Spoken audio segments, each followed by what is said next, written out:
Indian student club Shivganj शीतल टोला आरा की 25वें साल की भक्तिमय प्रस्तुति।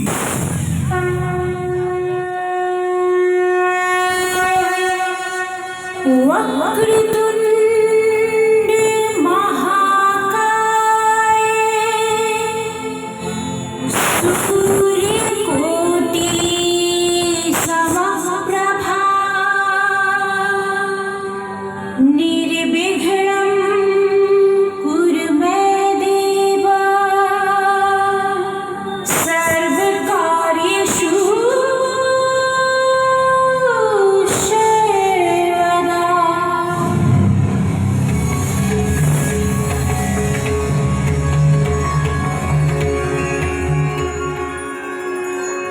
मैं समय में, मेरा जन्म सृष्टि के निर्माण के साथ हुआ है। मैं पिछले युग में था, इस युग में हूं और आने वाले सभी युगों में रहूंगा। अनंत काल से पृथ्वी पर राज करने के लिए लड़ाइयां जारी रहती है। ये जो कथा सुनाने जा रहा हूं, इसकी घटना मेरे आंखों के सामने घटी थी। हुंड नामक असुर ब्रह्मदेव से वरदान मांगने के लिए पर्वत पर कठोर तप कर रहा था। ओम ब्रह्मदेवाय नमः।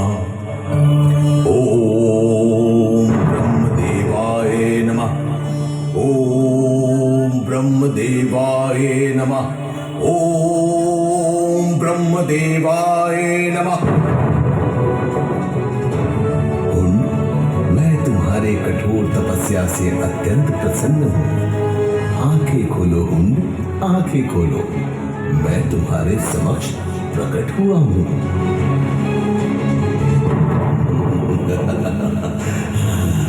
तो आप ही हैं ब्रह्मदेव। हाँ हुंड, मैं ही हूं ब्रह्मदेव। कितना कठोर हृदय है आपका, कितना कठोर हृदय।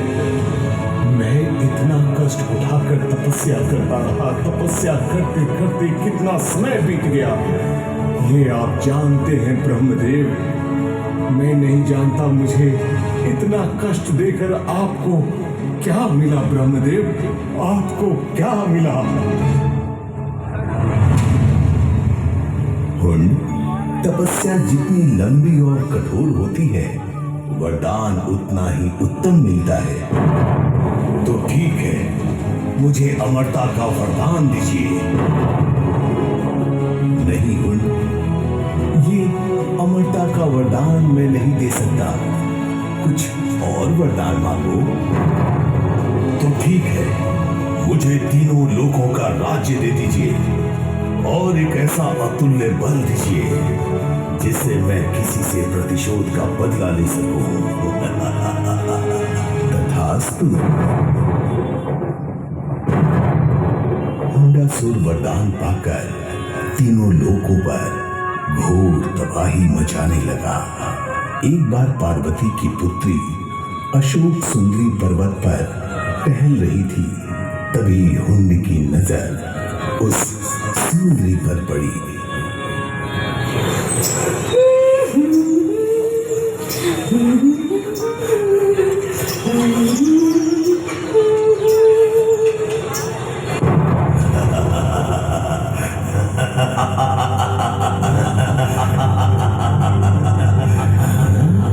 लगता है आसमान से उतरी हुई कोई अप्सरा है।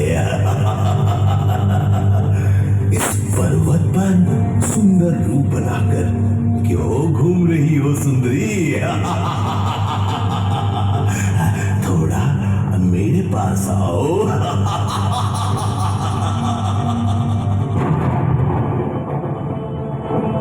तुम कौन होते हो मुझे अपने पास बुलाने वाला?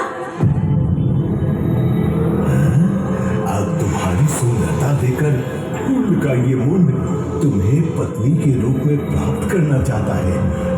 क्यों, क्या हुआ सुंदरी? अपने भय को छुपाने के लिए तुम मुस्कुरा रही हो ना? उनके समक्ष तो भय भी भयभीत हो जाता है। किंतु तुम्हारी मुस्कुराहट देखकर ऐसा लगता है कि तुम मुझे पति के रूप में स्वीकार कर ली हो।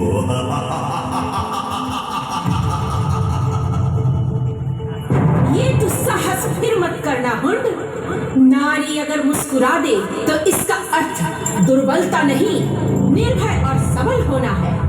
ये नारी तुम्हें चेतावनी दे रही है, तुम कुछ भी कर लो पर तुम मुझे अपनी पत्नी नहीं बना सकोगी। नहीं, ऐसा नहीं हो सकता।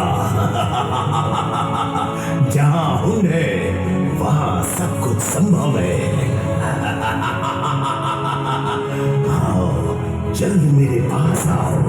अरे मूर्ख, मैं जगत जननी माँ पार्वती की पुत्री हूँ, जिनके उग्र रूप के हुंकार मात्र से बड़े बड़े असुरों का प्राण पखेरु उड़ जाते हैं। और मेरे पिता देवाधिदेव महादेव का कार्य ही है असुरों का संहार करना। उनकी पुत्री को भयभीत करना चाहते हो? संभल जाओ, नहीं तो भस्म हो जाओगे। पुत्री?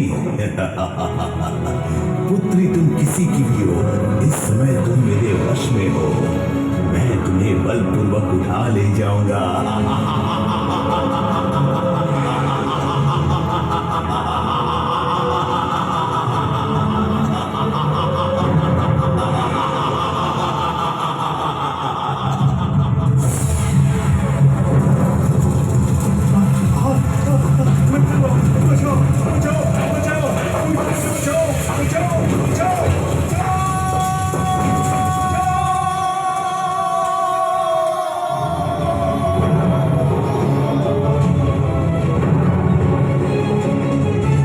असुर सेनाओं, हुंड का आदेश है, पृथ्वी पर जितनी भी स्त्री अथवा पुरुष मिले उसे मार काट कर तबाही मचा दो।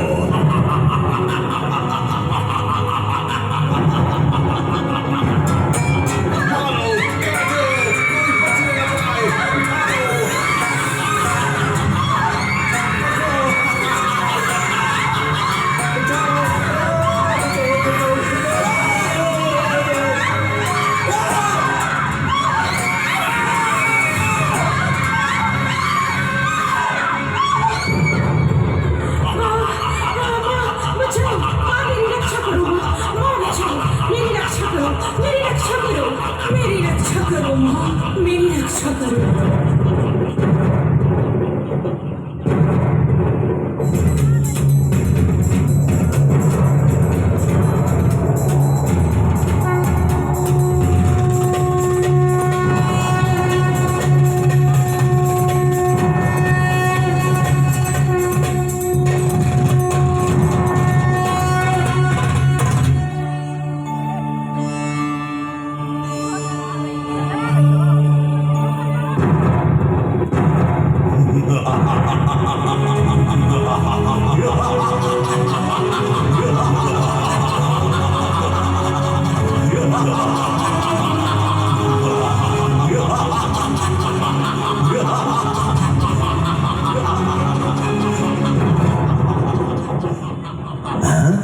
ये 10 भुजा वाली स्त्री कौन है? मैं तुम्हारी काल बनकर आई हूँ हुंड।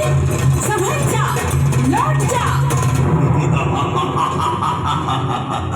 ओह, तो तुम 10 भुजा दिखाकर मुझे डराना चाहती हो।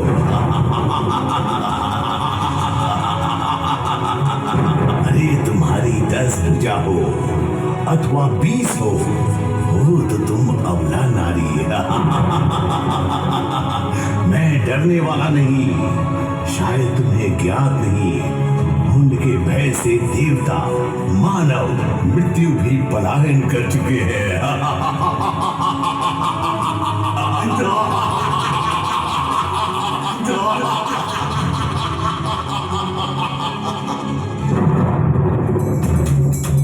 मूढ़मती हुंड, दुर्बुद्धि ने तेरे विवेक का हरण कर लिया है। तेरे आंखों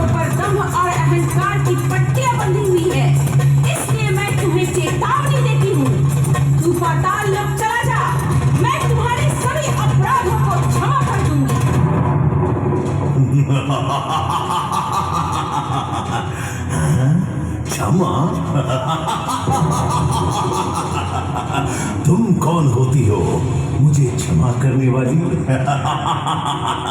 क्षमा की याचना तो सदैव देव, गंधर्व तथा मनुष्यों ने हमारे पैरों पर नाक रगड़ रगड़ कर क्षमा की भीख मांगी है। यदि क्षमा मांगनी है तो तू हमारे सामने हमसे क्षमा मांग, मेरी अर्धांगी बन जा। जानती है क्यों? क्योंकि जहां हुंड है वहां कुछ भी असंभव नहीं।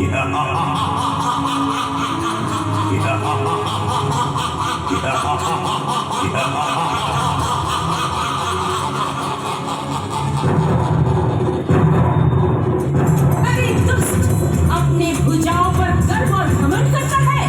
तुम्हारी छाती और मस्तक को खंड खंड कर दूंगी, ताकि भविष्य में कोई भी असुर किसी भी स्त्री को अपना समझने की भूल ना करे, और ना ही कोई आगे हुंड जैसा असुर पैदा हो। ले संभाल मेरा वार।